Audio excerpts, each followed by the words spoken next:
Dante is shocked that someone could dare impersonate Baradin. No way. Baradin himself sighs. This incident is causing a lot of trouble for the Zipfels, and with what happened with Andre, it seems that everything is going wrong. Baradin starts to stutter, saying that the rune candles might be responsible, but it's not like I'm accusing you, Jin. Jin ignores this and asks Baradin what he plans to do with the impostor. Baradin will start by interrogating the high-ranking magicians, and Jin likes that idea. But if the Zipfels try to chase the impostor, it might only make things worse. Baradin can see Jin's point, and he will talk with the elders about it. Jin gets up and says it's time for them to go. The longer he sticks around, the more he might get attached to his new friends. And unlike these freeloaders, he has some things to do. Baradin wonders if this is something to do with being a flag bearer, and Jin just answers vaguely, "See you around, friend. See you around." Baradin calls Jin his friend, which makes the boy smile. But he replies telling Baradin that he's not allowed to call him that so easily. We shift to Siren reading Kashmir's report, and it's been shortened a lot, actually angering Siren even more, thinking that he's being scammed. But he's informed that Jin has defeated Dante Hiren and achieved 6-star swordsmanship. Siren is excited his son isn't playing around. Siren's killing intent flares and orders to send word to Kashmir. He wants to have a drink with him. We need to talk face to face. Poor guy, man. This guy just gets no breaks. We shift to Kashmir, feeling death creeping in on him as he's talking to Jin. Maybe he has a cold or something. The two shift back to the conversation, and Jin pulls out the map that he won in the pirate arena and wonders if it has any meaning. Kashmir comes up empty, but as Julia approaches, she becomes super interested in the map. Does this lead to treasure? I wanna go. Her eyes light up with the power of Oz Mills, and she points to somewhere on the map. This place has something important. They are protecting something. Very, very important. But as she says this, she starts to cry and bawls out, making her dad rush to her side. Muran bursts into the room and tells the two that Osmill's power is getting out of control. They need the dragon now. Kashmir brings the guardian of Asmills, and he quickly calms Julia down. Alicia comes into the room worried for her daughter, but she was quickly put to sleep. Muran asks what the kids saw, and Latri informs the group that it was the past. This power can occur in certain cases, usually in areas with deeply rooted desires and resentment. Latri starts explaining while using his powers that this was once an ancient land. The natives believed in their god and lived peaceful lives until the magicians came and started making unreasonable demands. They even killed a native child, and with nothing to lose, they started massacring the population, looking for something, a divine object. This story resonates with Jin, and he asks Latri to draw the divine object, and it's just as he suspected, the silver mirror. The mirror artifact, the fountain of mana. This is what the Zipfel clan committed atrocities in order to find, and they even exploited the natives that are occupying this land. He saw it with his own eyes when he was on the mission, the area he was in, the Kalin Ruins. But this is a map showing the location of the mirror. We shift to a new character drinking some wine, saying how this place is starting to grow on him. No one is bothering him, as we see him standing atop a deserted jungle environment, with corpses littered around the floor. But he thinks that all these dead bodies just makes his booze taste better. We are introduced into yet another new character that is blindfolded, saying that now it is time, and that she should greet her guests. Jin never would have thought that a map from a stupid pirate competition would be the key to finding the Fountain of Mana. Jin looks on and Muran sees his distressed face. Jin can't let Muran become aware of what he really knows. Jin calls for Kashmir and apologizes to his daughter for putting her in this position. Kashmir was aware of the risks and thanks Jin for his kindness. Latri says that he'll always be by Julia's side, and Kashmir tells the group that now they know this is no ordinary map. They need to start preparations. Jin will leave it to them, but he knows the difficulty of the task that he's asking, and wonders if they'll even be able to find the mirror before Zipfel. We shift to 2 weeks later and we see a drunk man walking the streets. And this is how I am for real. Everything is spinning. He slips on himself and falls down, and Jin approaches. Life seems hard, huh? Let's have a chat. Is booze really that important? As Drink brings out another bottle. Jin helps the man up, and he is so happy that he's being helped. And he even calls Jin an angel. Jin says that he's far from it, but doesn't mind giving a helping hand once in a while. Jin tells this man that his skin color sure is unique, and the drunk man says that everyone from his tribe looks like this. It's from a faraway place, and you've probably never heard of it. Jin thinks, a faraway place, huh? Well, I have something of this faraway place. Do you know what this means? And he pulls out the map. The drunk man breaks his bottle and immediately becomes hostile. What are you guys after? What is this? You knew I was from the Kalin Ruins. What do you want? Jin smiles and immediately points at Muran and Latri, saying that they're dragons, and Muran gets annoyed at being exposed so easily. The man calms down and knows that Jin is not from Zipfel, and asks how he was found. A few days ago, Jin found this map, and the green boy over there has the power of Oz Mills, so they were led to him pretty easily. He saw a vision of his people being tormented, and no one could help them with this map. However, by sheer luck, they found this man here in Tikon. What a coincidence. The man gets serious and tells them that this is no coincidence. Let's go see my sibling. He tells the group to follow him, and we see the blindfolded woman from before, who welcomes them. She has been waiting. The drunk man bows to Lady Laa. Jin is taken aback. She's been waiting, huh? He notices the energy emanating from this woman. Maybe she's a noble or chosen by a god. She says that, but the next line she says really grabs Jin's attention. You are the one born in swords and chosen by the god of shadows. And that is the last dragon of the shadow tribe, with the guardian dragon of Ozmil. The lady tells Jin not to be surprised. This is one of her skills. Jin thinks that he's felt this aura before. Lausa, are you a god? The lady chuckles, but says that she is not, just a mere vessel. If she were a god, she wouldn't have lost her homeland and went into hiding. Muran knows that if she is a vessel, then soon her energy will deplete. Lausa nods her head in agreement, and this information pains her deeply. Jin never heard of a god from Colin, but Lausa doesn't explain, and gets right to the point. Can you show me the map? Jin hands it over and Lausa begins to decipher. The one who reads through this, with a Colin heart, do not forsake us. Come here and shout. We are merely quiet people that are trying to survive. The god gave a heavy order, but we are not strong enough to execute. I am resentful. This was a map created by Lady Lausa's dead grandfather. It was supposed to have two fates, but thankfully, it ended in the hands of Jin, the light of hope. Lausa's prayers have been answered. She asks for a trade, but Muran tells her to cut it out. She has no options, just ask us for help. They're gonna go anyways, and they need to deal with the Zipfels. Lausa just laughs. She does not believe in favors being done out of pity. But Jin, I know it's been a while since you've heard Solderet's voice. Jin is taken aback by this statement, and this is something that she can offer as a reward, and she will use the rest of her divine power to contact Jin's god, if they help her. Jin agrees, but tells Lady Lausa that he will do his best, but he can't promise that he'll be able to save her and her people. She agrees and decides to give him some information that will be useful. We don't see what it was actually said, but we time skip to Jin, Kashmir, and Muran heading towards the Colin ruins. They stumble upon a sign that tells them that this is a restricted area, and Jin starts to ponder on the situation. In his past life, this area was never restricted, but maybe his actions as a cadet started to change the future. This area would be discovered years later by a certain journalist, and he wonders if that journalist is still doing his job, or maybe he changed the fate of him too. Kashmir asks what Jin plans to do, and obviously they're not going to turn back because of a sign. Jin just starts walking in, and Kashmir gets a little bit worried, but isn't he like a freaking 8-star, 7-star swordsman? Like, what the hell are you so scared about? As they walk through the forest, Jin starts to get cautious. There's no guards or even trap magic anywhere around. Why are the Zipfel so careless, even with such an important place? Kashmir thinks that maybe they found the artifact. Jin doesn't think that's the case and thinks it's more likely that maybe they just given up for now. They're probably using this as a vacation spot. But, interrupting the thought, Muran pulls Jin back and hides in the bushes. He looks over and sees the natives, the enslaved Collins. Jin looks over and sees a pure-blooded Zipfel, and he's drinking in the middle of the day. Muran Zipfel. He's known as the lunatic of the Mage Tower. And instead of being Keliark's son, he is known as the craziest mage in the Zipfel family, and he has committed countless atrocities. Jin notices that he has no guards, and Kashmir says that that is true, but this man is an 8-star mage and possesses a lot of artifacts. His power is immeasurable. Muran gets excited, ready to start this fight and end him right here and now. Jin isn't so eager to kill him right away. They did just dispose of Andre. If they kill Muran right after, then there might be some consequences. They need to find a reason to make the Zipfel family not make a move on them afterwards. But quickly after he says this, he notices a brush in the bushes and turns to see a strange man with glasses and a satchel. Jin hides so the man doesn't see him and lurks behind him, popping up with a knife to his neck, asking who he is. He won't repeat himself again. The man introduces himself as Dino Jaglon, a reporter.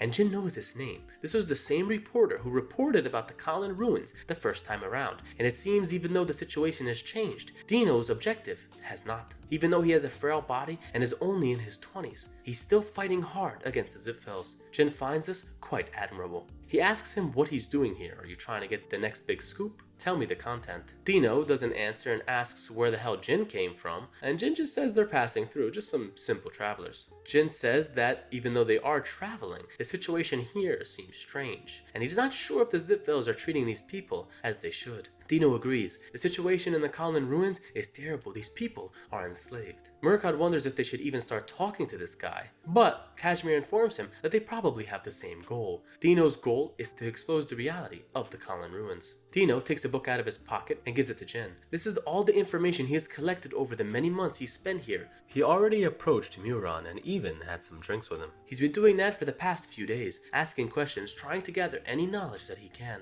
Jin just hands the man back his book and says that he's okay, but asks him for a favor. We shift to nighttime and we see Muran drinking away, cursing those old mage farts. Just because he played a little joke, they're gonna send him to this hellhole? Those bastards. He looks at the slave on the ground and kicks him in the head. You think that too, don't you? Dino approaches asking Muran if he's bored drinking all that by himself. And it seems Muran's drinking buddy is back. He waves and tells Dino that he was about to die waiting for him. He can't even communicate with these guys. But he sees behind that Dino is not alone. Dino introduces his friends and says they're travelers and thought they would be entertaining, so he brought them with him.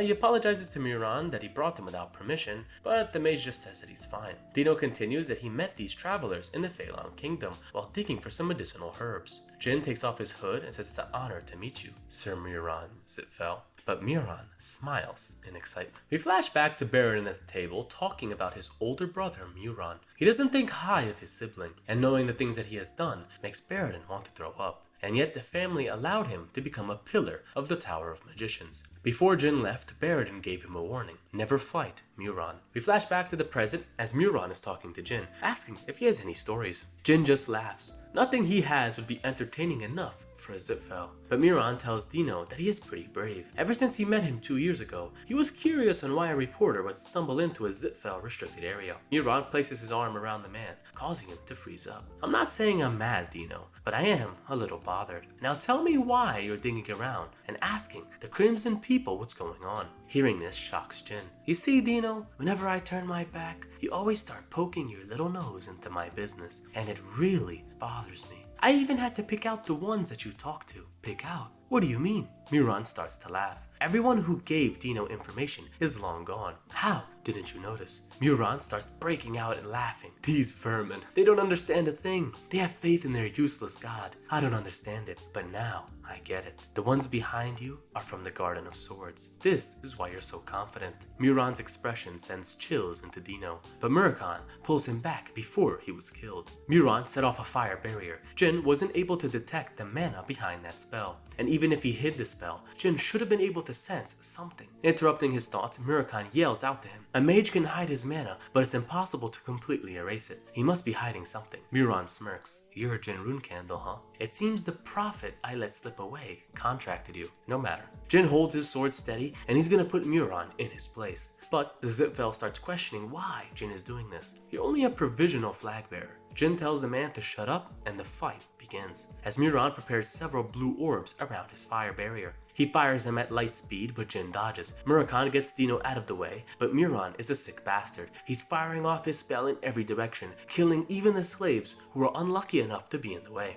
Muran uses his own magic to place a huge wall for Dino and the others to hide behind. Dino looks over to the slaves, seeing them struggle to speak, and he sees the scars around their necks, and he yells at the top of his lungs, cursing Muran, "You fucking psycho. Why would you do such a thing? I'm gonna kill you." Muran is loving the expression from Dino, thanking him for his performance. He loves the face that he is making right now. Oh my clueless Dino, all you do is sneak around and lick my boots. Don't tell me you actually care for these slaves. It's your fault that they ended up in this situation. But as Muran is continuing to talk, Jin's fist comes flying in, sending him back into the wall. That's enough. You can stop now. You're gonna die soon anyways. As you see Jin's face turn dark out of the sheer disgust for this man. Kashmir is shocked at the power that Jin unleashed, and Muran is now worried. This is absurd. This isn't magical power or aura. This must be spiritual energy. This means Jin Rune Candle is breaking the oath. Solderet stands with the rune candles once more. Jin calls for his boys to watch out as a barrage of icicles are fired. Muran is hiding his mana well, taking our heroes off guard, as he points at them, calling them insects. You can't save these people. But in a flash, Muran throws Jin right at Muran, The mage tries to impale Jin with his spell, even using his staff to cast another wind-type spell,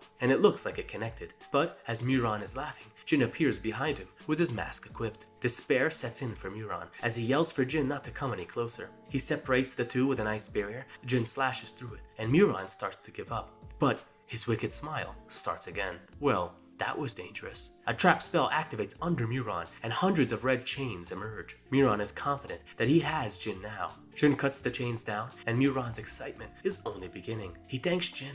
All the time he spent cultivating this shithole will finally come to light, as you see tens of trap spells activate all around. Jin takes off his helmet. He's not going to be able to do this alone, as Murakhan and Kashmir rush to save the slaves. Muran tells the hero that their plan is futile. His magic spans as far as the eye can see. They are everywhere. Now Jin, let's have some fun. Man, this guy is sick and I'm loving it. Muran starts sending high-level magic in every attribute. Jin manages to defend, but almost steps into a trap, sending a red beam into the air. He falls back, but lands into another red substance, erosion. This disintegrates everything that it touches. Jin has no choice but to move forward. The traps set off one by one, sending red beams into the sky. But something's off. If he's an 8-star mage, how can he have so much mana? What kind of artifact is he hiding? Muran looks on, knowing that Jin is catching on to his plan. He's been avoiding the pillar of fire and erosion traps. He wouldn't make those moves unless he had a deep knowledge of magic. So Jin, you're a magical swordsman. Jin doesn't answer, and Muran is more excited. You sly bastard, Jin. If you can use mana, then that means I can go easy on you. As a green circle appears under Muran, and he's inches away from Jin's face. Mana overload, a fatal symptom for those who use mana. It's a physical condition which causes the mana in one's body to explode. In a battle between magicians, the lesser side will be the first one to experience this horrible fate. And unlike knights, it's easier to rank magicians. All this time, rune candles didn't have mana, so it wasn't possible to overload them. But Jin is vulnerable. Jin has thought about this very situation and expected Muran to do something like this, so hands the man a gift. Watch closely. Jin unleashes the flashbang spell, and Muran is in complete darkness. Is this the power of shadows? No, must be different. Muran saw a bright light. That fucker tricked me. As Muran tries to predict the next attack, Jin slashes at him with his spiritual energy and cuts off Muran's arm. Muran disengages. Light magic, huh? You just keep surprising me. Light and shadow magic? Are you the main character or something? Jin is beginning to get fatigued, and he sees Muran taking the spiritual energy out of his arm. The way Muran fights is like a wild beast. He doesn't have the same mana as Andre,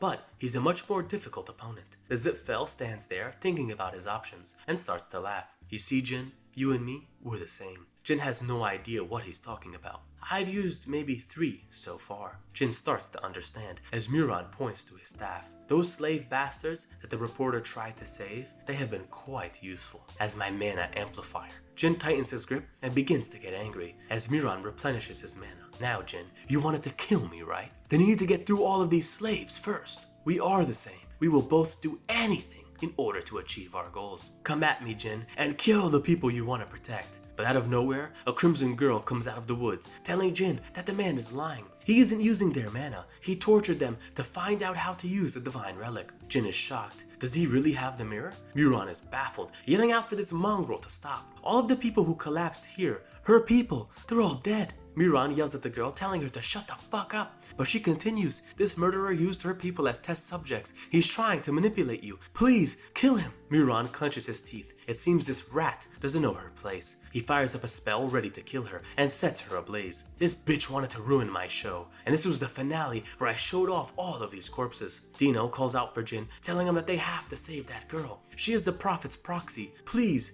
save her. Jin understands as he sees the girl enveloped in the flames. This is a signature Zipfel spell, Gaze of the Azure Flame. We flash back to Jin finding out about this spell in his first life from his old master. This flame can be cast by a simple glance, and the flames will never go out. Jin asks how you can combat this spell, and his master tells him that you can burn it with a flame that is hotter. Jin summons Tess, and Myron is left speechless. Jin swoops in, saving the prophet, with Tess wrapped around them. The realization that the greatest mage of the generation is a rune candle makes Myron scream in anger. How dare you presume that title, you swordsman scum? Jin looks on with confidence. With the prophet in his arms, the flames are not hot. Tika was sure that she was burning to death, but now there's not one scar. Almost like this new flame is protecting her. Jin thanks the prophet for not letting Muran fool him, but she quickly tells him to get back into the fight. He doesn't have the artifact, but he could be close. He knows a few of the activation chants. But the relic is hidden in a secret place, and Jin is here due to Lady Laa,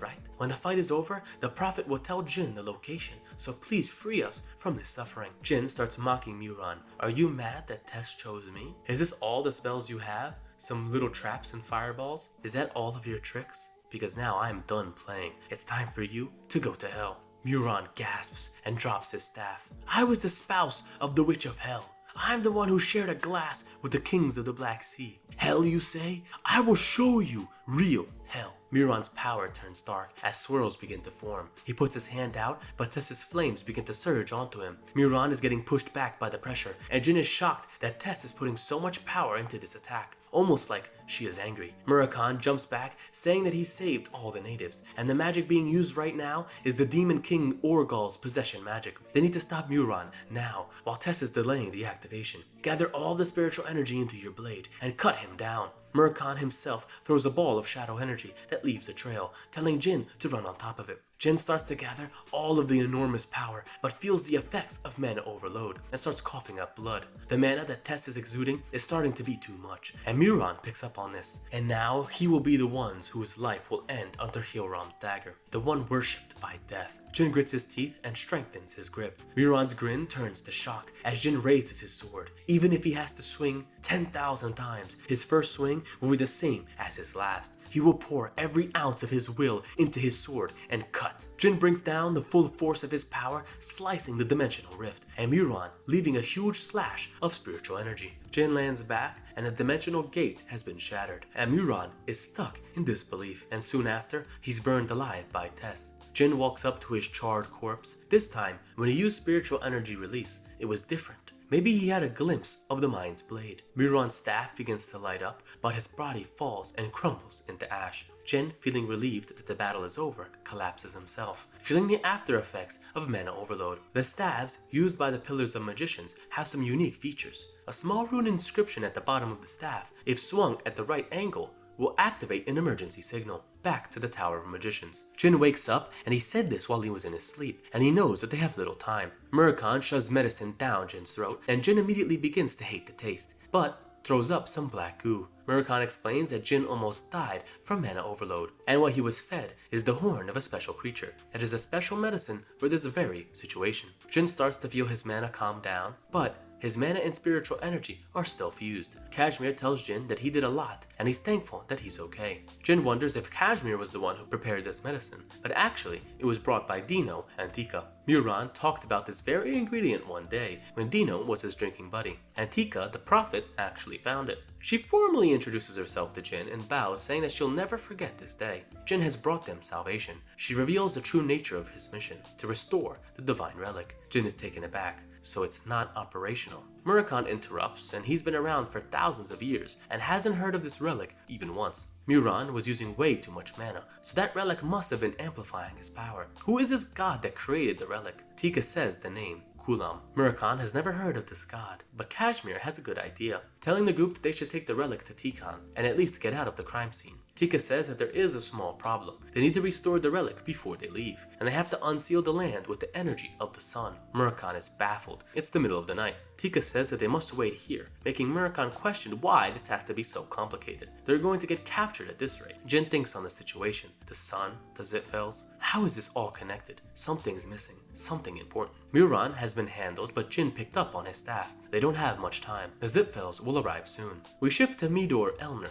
the vice pillar of the 7th tower, looking pretty badass. Kashmir is worried, but Murakhan doesn't understand what the issue is. It's reiterated that these magicians have staves where they can summon assistance in case of emergency. Murakhan is shocked that Jin even knows this, but Jin just lies, saying that he heard it from Luna one day. Those words originally came out of his sleep, and Kashmir sweats nervously. They can't handle an assault by a group of 8-star mages, especially with all of the citizens here. Kashmir tells Jin that they have a maximum time of 2 hours before the mages will arrive. Jin thinks for a moment and asks Kashmir for a favor. We don't see what this is, but we see Kashmir's reaction. If the slightest thing goes wrong, everyone here will die, and if the people he's asking for help refuse, they're all gonna be screwed. Jin tells the man to calm down. Their help won't be refused, and they're running out of time. Are you gonna help me or not? Kashmir agrees and tells Jin that if the plan fails, he alone must live. We shift to Muran helping Tika secure a spot for the ritual, but Jin starts coughing up blood. Muran leans on his shoulder, telling him that he pushed himself way too far today.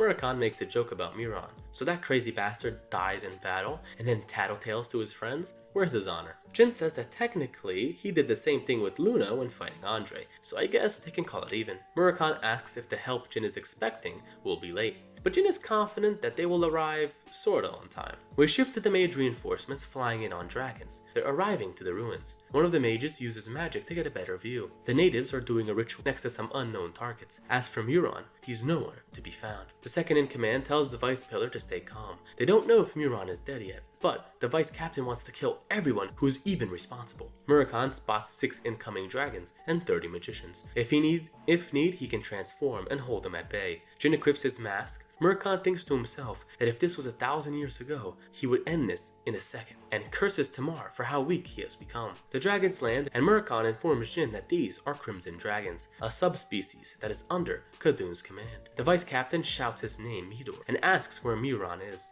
Jin replies that he doesn't know, and thinks that he doesn't remember this guy from his past life. Midor starts to speak shakily. He doesn't know why they are targeting Muran, but answer this. Is he alive? He starts to yell for them to answer this question, to someone that is of the same flesh and blood. They must know the bond of family. If they answer this honestly, Midor will not harm their families. Jin just laughs. You're pretty funny, Midor. You monsters desecrated a whole country and dare to speak about family? You better cut the bullshit. Midor is enraged, calling all of our heroes insects. They aren't worthy to be the same species as the Zipfel clan. But he stops, and behind Jin, he spots Muran's charred body. The man becomes further enraged at these people for disrespecting the corpse of a pillar. He orders his troops to attack and to capture them alive. Midor will make them beg for death and honor his fallen brother.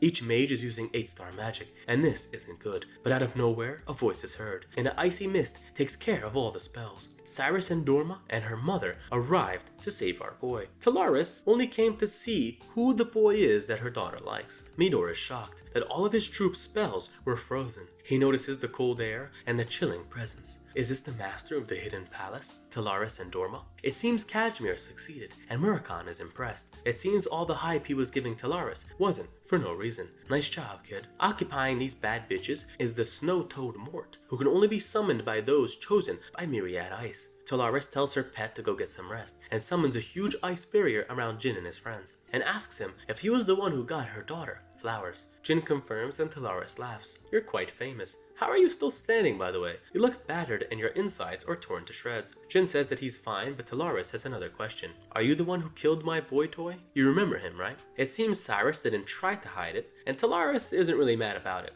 But if Jin has any other fine men, like Muran over there, send them her way. This makes the shadow dragon grin, and they might go out for dinner sometime. She turns around and tells Cyrus to take care of her boyfriend, and she's gonna handle these Zipfels. Cyrus tries to argue that Jin isn't her boyfriend, but is just getting laughed at. Before Taris leaves, she tells Jin to thank Cyrus. If it wasn't for her, she wouldn't be here. Jin hears this and collapses as the fatigue gets to him. Cyrus catches him. She thought the next time they would meet, they would fight. But it seems Jin had a lot on his plate. She asks about the man who delivered the flowers. Kashmir, right? He was ready to give his life, waking up Taris from her sleep. But it seems Jin has a good friend. Jin just laughs. He's not worthy of Kashmir's help, and also not worthy for Cyrus's. Jin starts coughing up more of that black ooze, alerting Cyrus to his fight. She pulls out medicine and gives it to Jin, wondering how he got to this state, and is worried about his health. Taris wonders if Midor is a pureblood, because his hair isn't white. Midor is shocked at her arrival, but is thankful that he told the patriarch before he left, so support should be on the way.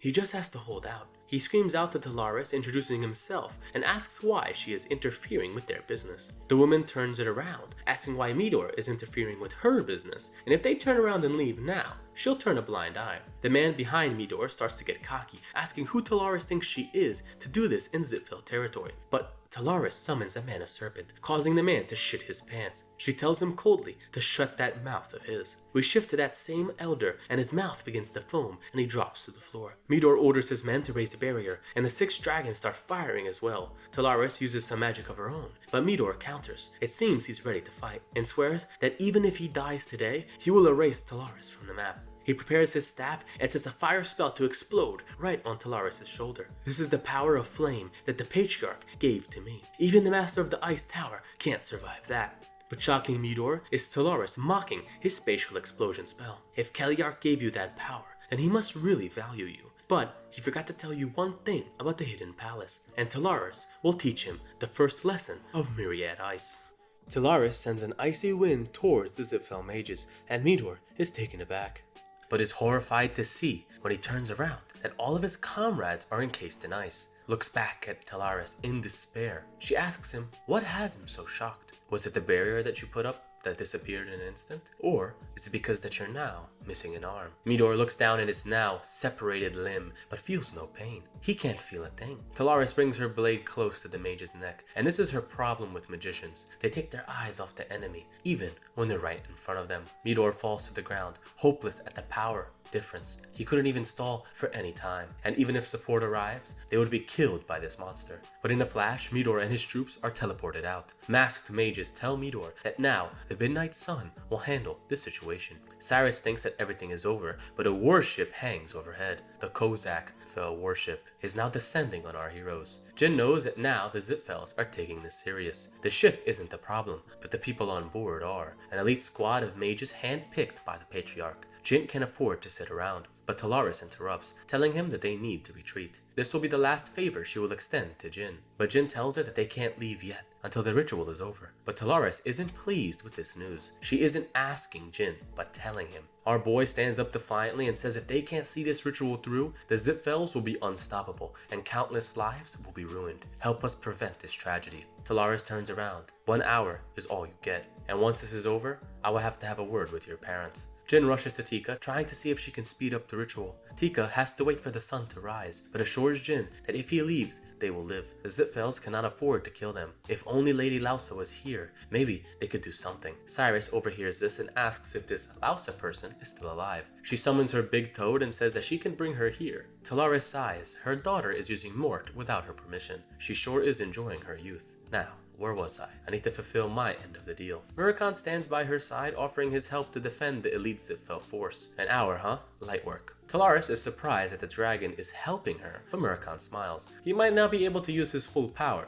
but he can definitely help with these mages. The leader of the Midnight Sun tells Taris that they will attack if she doesn't leave. Please hand us Muran's killer and the natives. Taris laughs and points her blade to the sky. If you want to interrogate me, you better bring Keliark. The leader now has no choice and summons a fiery portal. He claps his hands together, annihilation. The portal unleashes several beams of lava towards Taris and Muran, which they deal with easily. A second mage holds up his hands and has some energy building in his gauntlets. He summons a defensive barrier, and the leader looks at Muran. He doesn't know who he is, but he knows that he shouldn't underestimate him. They are alerting the main house, and will use the warship's weapon. Jin arrives at Lausa's residence, banging on the door. There's no time. You need to come with me. I'll explain on the way. Lausa was already prepared because, you know, if you're blindfolded, you can just tell the future. Back to the fight, the warship is firing down on the landscape as Taris manages to hold on, sending spells of her own back. Muran is punching his way through the spells, but Taris puts some icy gauntlets on Muran. Here's a present. Put it to good use. Muran can't feel his hands but gets excited. He picks up a large boulder and throws it at the ship. Taris thinks that the Zipfels are not using their full strength, and this place must have real importance to them. They can't just level it lightly. Both sides can't afford casualties. The leader of the Midnight Sun is thinking the same thing. If he can get permission, he's gonna use the weapon without hesitation. The leader notices that the natives are undergoing a ritual, and 2 of his enemies retreated. But just then, the main house gave a response. Annihilate them. The ship starts to charge energy, and Muran wonders what's going on. But Taris looks up shocked. No way they are actually going to use that. The ship charges up energy into a condensed ball, and the leader says he'll count to 3. If they do not comply, this area will be obliterated. As he starts to count down, Cyrus teleports in, but as Cyrus and Jin arrive, the ship is fired and the beam hits our heroes.